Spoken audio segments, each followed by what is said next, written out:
Welcome back. आप देख रहे हैं खबरों से आगे। और अब बात अमरीकी सियासत की, जहां इस साल नवंबर में सदारती इंतखाबात की वजह से खूब गहमा गहमी दिखाई दे रही है। इंतखाबी मुहिम के प्राइमरीज के इब्तदाई मरहले में सदारती नामजदगी जीतने के एक उम्मीदवार मिट रोमनी ने न्यू हैम्पशायर में फतह तो हासिल कर ली, लेकिन सदर बराक ओबामा से मुकाबले के लिए रिपब्लिकन पार्टी की नामजदगी हासिल करने के 6 ख्वाहिशमंद अब भी मैदान में मौजूद हैं। मोहम्मद आतिफ बता रहे हैं कि अब तमाम रिपब्लिकन उम्मीदवारों की नजरें लगी हैं रियासत जनूबी कैरोलिना के मार्के पर। रिपब्लिकन रेस में सबसे आगे दौड़ने वाले मिट रोमनी ने रियासत न्यू हैम्पशायर में तकरीबन 40% वोट हासिल किए और बाकी उम्मीदवारों पर वाज़ेह बरतरी हासिल करने के बाद अपनी तकरीर में अगले इंतखाबी मरहले यानी रियासत साउथ कैरोलिना में अपने हतमी मद्दे मुकाबिल सदर बराक ओबामा का जिक्र किया। आज मैं साउथ कैरोलिना के लोगों से अपील कर रहा हूँ कि वो मेरा साथ दें और 2012 को सदर ओबामा की सदारत का आखिरी साल बना दें।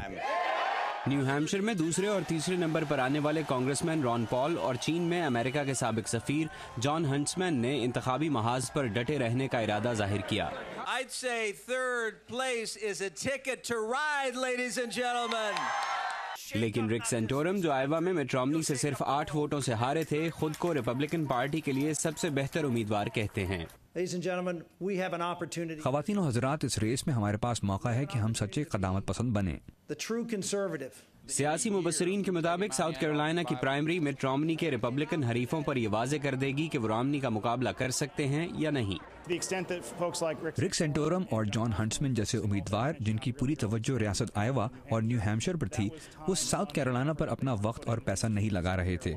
मिट रोमनी के अलावा हर कोई वो कमी पूरी करना चाहेगा। न्यू हैम्पशायर में वोटिंग शुरू होने से पहले ही उम्मीदवार साउथ कैरोलिना में अपनी मुहिम के लिए वोटरों से मिल रहे थे। मिट रोमनी को 2008 में साउथ कैरोलिना की प्राइमरी जीतने वाले साबिक रिपब्लिकन सदारती उम्मीदवार जॉन मैकेन के अलावा रियासत की गवर्नर निकी हेली की हिमायत भी हासिल है। मुबस्सिरीन कहते हैं कि जब तक मिट रोमनी को नापसंद करने वाले तमाम क़दामत पसंद वोटर किसी एक मुतफ़िक़ा उम्मीदवार के पीछे खड़े नहीं होते, तब तक रोमनी ही वो उम्मीदवार होंगे जिनके नवंबर के इंतखाबात में सदर बराक ओबामा के मद्दे मुकाबिल आने का इम्कान ज़्यादा है। विलियम आयदे के साथ मोहम्मद आतिफ, उर्दू, VOA। और 2 साल पहले जनवरी में अमरीकी सुप्रीम कोर्ट ने अपने एक फैसले में हुक्म दिया था कि हुकूमत सियासी मुहिमात में कारोबारी तबके की सरमायाकारी महदूद नहीं कर सकती। सिटीजन्स यूनाइटेड के नाम से मशहूर इस फैसले के मुताबिक ऐसी हदूद मुकर्रर करने के नतीजे में कॉर्पोरेट सेक्टर के इजहार राय की आज़ादी मुतासिर हो सकती है। यानी कि कॉर्पोरेशंस को भी इजहार राय का इतना ही हक है जितना कि अमरीका में किसी फर्द को हासिल है। लेकिन जैसा कि आमना खान अपनी इस रिपोर्ट में बता रही हैं, अब बहुत से लोग इस खदशे का इजहार कर रहे हैं कि कारोबारी इदारे अपने सरमाए की ताकत से कहीं इनफरादी आवाजों को दबा तो नहीं देंगे। 2008 में सिटीजन्स यूनाइटेड नामी एक ग्रुप ने कॉर्पोरेट फंड्स की मदद से उस वक्त की एक सदारती उम्मीदवार हिलरी क्लिंटन के खिलाफ एक फिल्म बनाई थी। इस ग्रुप के खिलाफ दायर करदा मुकदमा सुप्रीम कोर्ट तक गया, जहां फैसला सिटीजन्स यूनाइटेड के हक में किया गया। सदारती इंतखाबात में रिपब्लिकन पार्टी की नामजदगी के उम्मीदवार न्यूट गिंगरिच ने सिटीजन्स यूनाइटेड के मौक़िफ़ की हिमायत की थी, लेकिन इनकी मुहिम को सुप्रीम कोर्ट के इसी फैसले की वजह से नुकसान भी उठाना पड़ा। Ever notice how some people make a lot of mistakes? It's probably a mistake. Newt Gingrich के खिलाफ इश्तहारों का ये सिलसिला हाल ही में अमरीकी रियासत आयोवा में रिपब्लिकन पार्टी की नामजदगी हासिल करने के एक मुकाबले से कबल शुरू किया गया था और इसे गिंगरिच के सियासी हरीफ मिट रोमनी के कुछ गुमनाम कॉर्पोरेट हामियों ने फंड किया था। माहिरीन के मुताबिक इन इश्तहारों की वजह से ही गिंगरिच आयोवा में अव्वल आते आते हार गए। न्यूयॉर्क सिटी काउंसिल के रुकन Charles Barron. And it couldn't have happened to a better person than Newt Gingrich. Newt Gingrich से बेहतर कोई दूसरा निशाना इसलिए नहीं था क्योंकि गिंगरिच ने सियासी मुहिमात में कॉरपोरेशंस का किरदार महदूद करने के खिलाफ बात की थी और अब इसके नतीजे में उन्हीं को नुकसान हुआ। न्यूयॉर्क सिटी काउंसिल अमरीकी आइन में तरमीम के लिए करारदाद पेश करने वाली उन काउंसिलों में शामिल है जो कॉरपोरेशंस और लोगों की आज़ादी इज़हार राय में फ़र्क वाज़ेह करवाना चाहती हैं।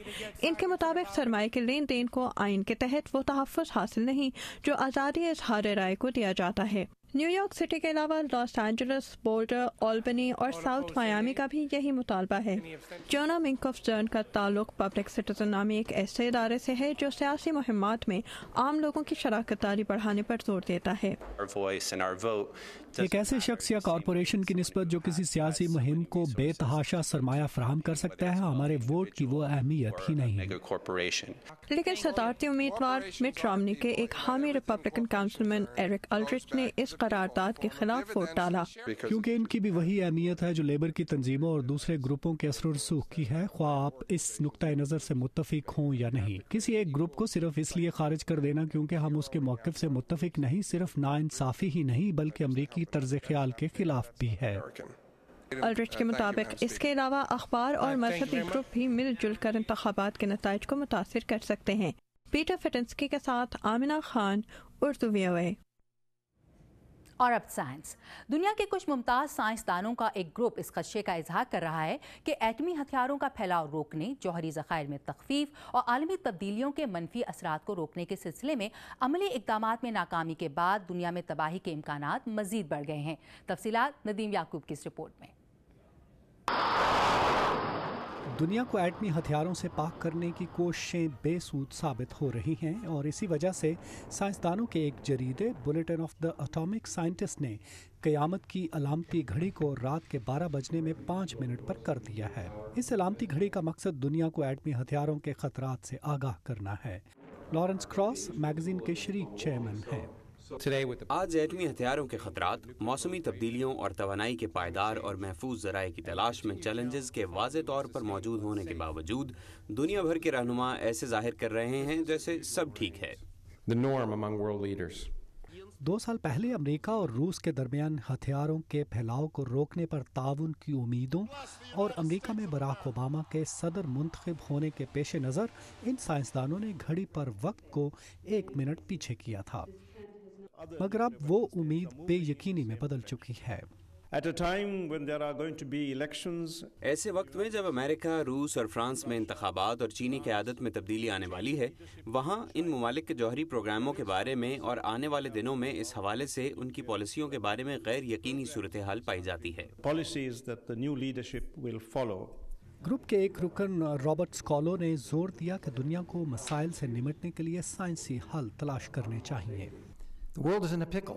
دنیا اب ایک اچار بن چکی ہے۔ زیادہ تر لوگ اس سیارے پر زیادہ بہتر زندگی گزارنا چاہتے ہیں، مگر وہ لامتناہی سیارہ اتنا بڑا نہیں جتنا کہ ہماری خواہش ہے کہ وہ ہوتا۔ ہمارے جنگلات، سمندروں، ہمارے اقدار اور سیاسی نظاموں کو بہت سے چیلنجز درپیش ہیں۔ اس کے باوجود گروپ کا خیال ہے کہ عرب دنیا میں آنے والی انقلابی تبدیلیاں اور پوری دنیا میں لوگوں کی اپنی آواز اٹھانے کی کوششیں بہت مثبت اقدام ہیں۔ سائنسدانوں کا کہنا ہے کہ چاہے نیو یارک ہو یا روس، دنیا کو درپیش مسائل کے حل کے لیے لوگوں کی طاقت بے حد اہم ہے۔ ولیم آئٹ کے ساتھ ندیم یعقوب، اردو VOA۔